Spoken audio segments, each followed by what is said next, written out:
Assalamualaikum, everyone. Today we have Mohammed Shahzad, who is the CFO with The Honest Company. He would be sharing his thoughts on the nonprofit world and would be sharing his activities related to nonprofit organizations and how he has been involved. Welcome, Mohammed. Thank you.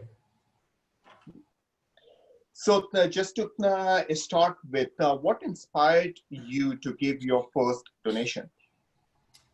Yeah, great question. I mean, to be quite honest, I can't remember candidly what my first donation would have been. I mean, of course, as a young child, the idea of philanthropy was put deeply into me by my parents. And so whether it was donating cash at the mosque or finding ways to serve and volunteer, not just with cash, but with your time and volunteering at schools growing up, elementary schools and tutoring children.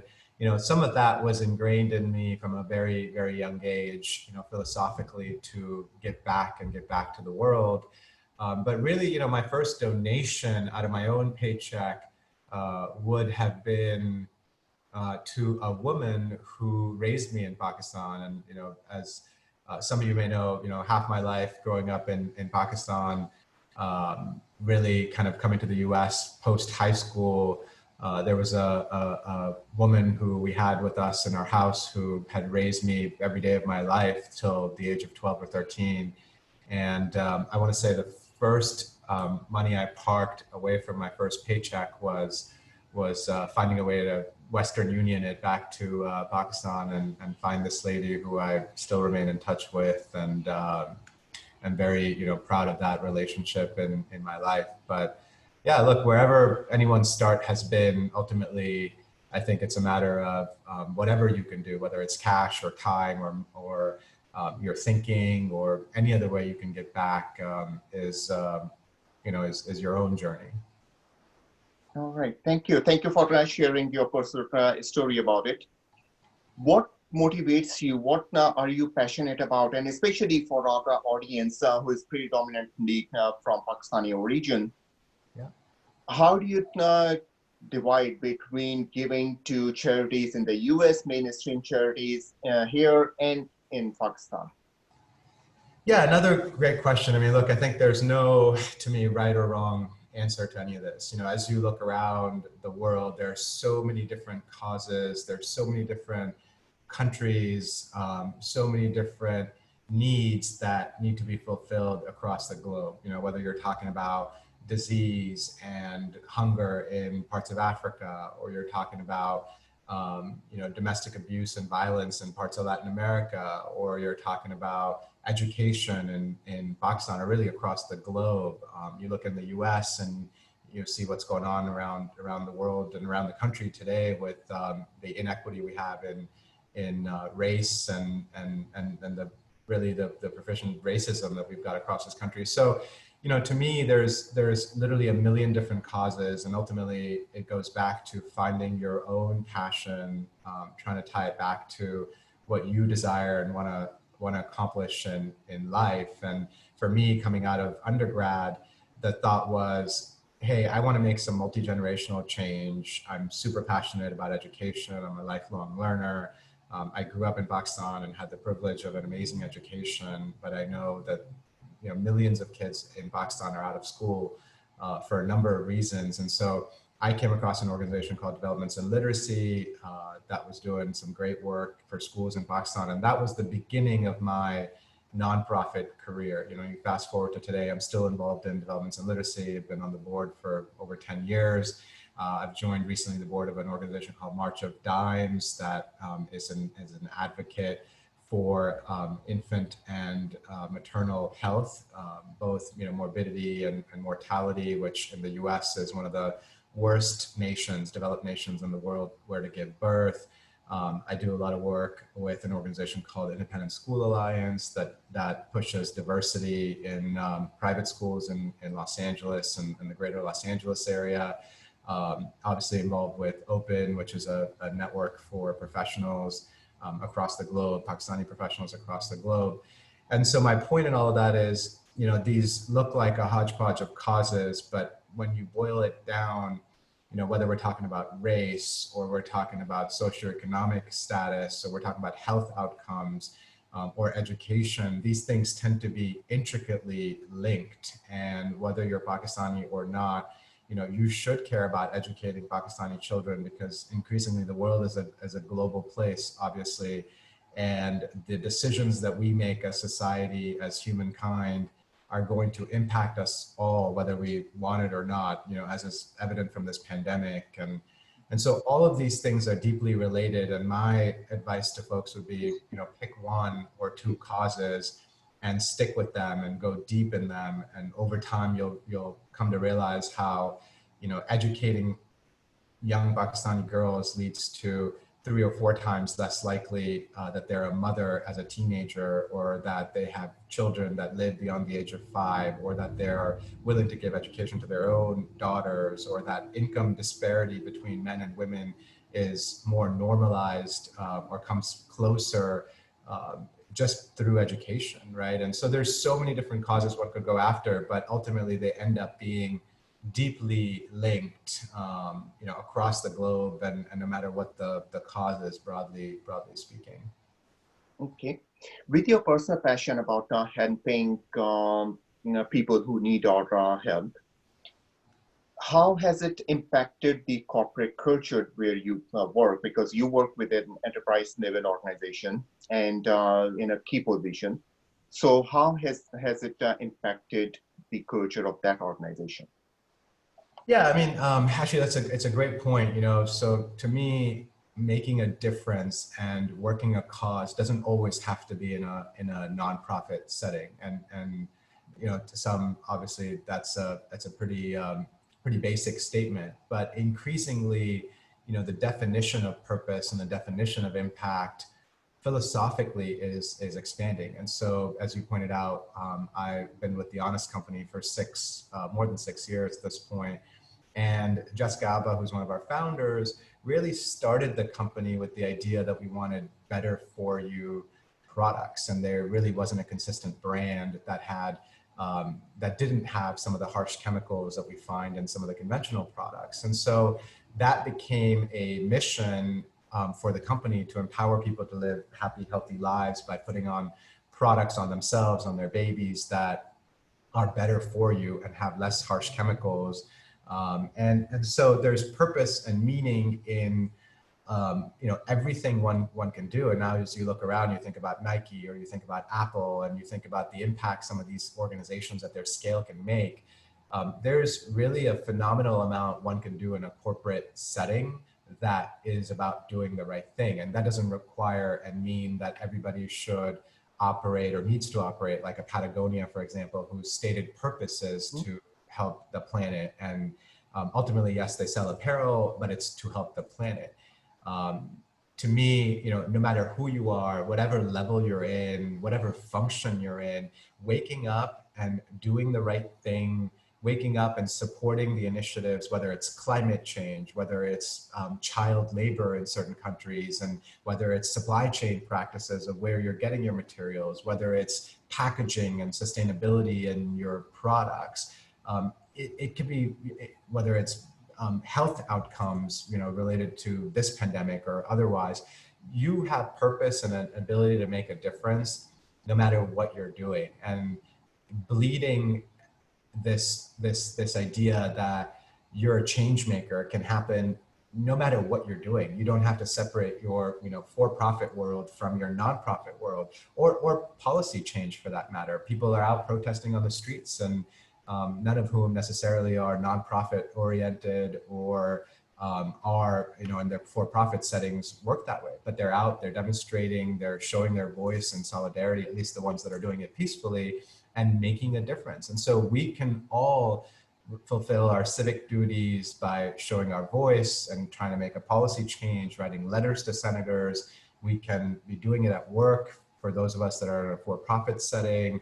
Obviously, we could work in government, some of us choose, or we can make an impact through a nonprofit, either volunteering or choosing to do a full-time career. So there's many, many, many different opportunities and ways to give back, and ultimately comes back to what defines you, what are your motivating factors, and you know, what you're driven by and what sort of is the meaning of your life and where you would like to take it. Okay. When you are working with a nonprofit, definitely the cause is one major element. In terms of the structure of the organization, and you have worked with mainstream organizations over here in the US, and also you're working with the organizations in Pakistan. What specific elements that you looked into that, okay, this is the organization I want to support? Yeah. Yeah, you know, to me, look, like most opportunities one seeks, it all sort of starts and stops with people. And so the number one thing to make sure and vet out is, you know, once you've sort of philosophically decided, here's the cause or the region that's particular to me, there are going to be a number of opportunities and ways and methods to help. In narrowing it down, ultimately, you know, the 1, 2, and 3 to me come down to who is the founder of this organization, who are the people that are involved, what is their passion, what are their motivating factors, and find good people trying to do good things. And that sounds, again, super basic, but that's my number 1, 2, and 3 lens on trying to figure out how best to give back, whether it's for-profit or nonprofit or attaching my name to some sort of advocacy effort. And, you know, from there, I'm a finance guy at heart. So I would tell you, you know, especially for nonprofits there and 501c3 specifically in the United States, there's a level of transparency, whether it's through what are called 990 forms or theoretically should have annual reports up on a website. You should be able to read those, and it doesn't take a whole lot to understand how they're spending their money. And you want to look for organizations that are efficient. And so you, and there's a number of other really powerful independent organizations. One that comes to mind is called Charity Navigator. And it ranks some of these nonprofits on their people, on their financial health, and at a very, very basic level, you know, to me, for example, with developments in literacy, out of every dollar you donate, you want to see 85 or more cents per that dollar actually go to the programs and impact girls' education in Pakistan, because that's the driving mission. And if you start to see things like 30 or 40% of it, or 30 or 40 cents of every dollar is going to support an office or other fundraising efforts, you know that you can do better with your money. And so find the great people and find an organization that's spending it efficiently and making the greatest use per you know, sort of ounce of social impact that they're making, however one kind of defines that impact. Okay, and my last question for you would be, you are, I believe, you appear to be in your early 30s. I believe, I know that you have a family. You are working at a very demanding position. How do you find time to do the philanthropic work, and especially still being connected with Pakistan, which was your origin? How do you find balance? Yeah, look, it's tough, right? And I don't want to sugarcoat any of that stuff. You know, to me, ultimately, time is one of those things that we all have a finite amount of, and it's one of those things that you can kind of convince yourself that you never have enough time to do things. And so my advice to folks is, you know, don't try to take too much on, and certainly don't try to take too much on too quickly. Find yourself the one cause, maybe two, that you're incredibly passionate about. Find the most efficient way to give to that cause. And I don't mean, you know, writing checks necessarily, although that can be a part of it. Find your best match and in what you're good at, because everyone's good at very different set of things. Figure out what it is and how best to make that impact, because that's how you're going to do it most efficiently, and that's how you're going to do it most naturally. And so make the time, but also be very deliberate about the other sacrifices you're going to make and the opportunity cost. So let me just give you an example of that. You know, I know that I'm involved in 3 or 4 different things, and my background tends to be more on the financial side and on the strategy side. So it is rare for me, for example, to engage on event planning, because I know it'll take me a lot of time. I'll have to learn how it all works. And instead, I'll do a Saturday morning or Sunday morning call for an hour with the founder or the CEO or parts of the board. I'm thinking about strategy because I kind of know the basics and I can give that way. But because I do that, I know that I'm going to need to spend time with my kids or my wife or partner or whatever in a dedicated way, put my phone away for the rest of the day, right? And you make choices like this so you can carve and block things out, or you take a day off from work to dedicate to some of these things. Because if you, and my personal belief is if you feel like you never have time and you keep telling yourself that, you will actually never have time because time is finite and you always fill it with other things to do. And so, make the choices between taking care of yourself and your own personal needs, whether it's reading or self-care, whatever you like, your kind of corporate or for-profit or however you pay your bills, if that tends to be different from your nonprofit and social causes. Spend time with the family and whoever else matters to you in your life, because it is a short life and none of this other stuff matters if it's not for your kids or your family or your parents or your loved ones or your friends. And pursue the passions that you have, that you're interested in, your hobbies, and make it work so it's all a orchestrated symphony that keeps you happy and motivated and driving in life. Because if you push hard or too hard in any one of those areas, you're going to find yourself, 10 or 15 or 20 years later, looking back, finding life, generally pretty unfulfilled. And so I don't mean to be preachy about it, but I think my advice is, in summary, is look, find the one or two causes, go deep in those causes, make sure you can balance, your entire life and whatever motivates you and drives you. And when you look back in 10 years, you'll be happy, you'll be satisfied, you'll be content. And ultimately that's really what matters. That's a great advice, Mohammed, definitely. And the people who are watching this episode, I hope you got some pieces that you can implement in your life. And being a Pakistani, being an immigrant, or even if you are first or second generation immigrant, there's always your identity that relates to that you are from Pakistan. And you can always give back to Pakistan. You can make an impact in America right now and bring goodwill for Pakistanis over here.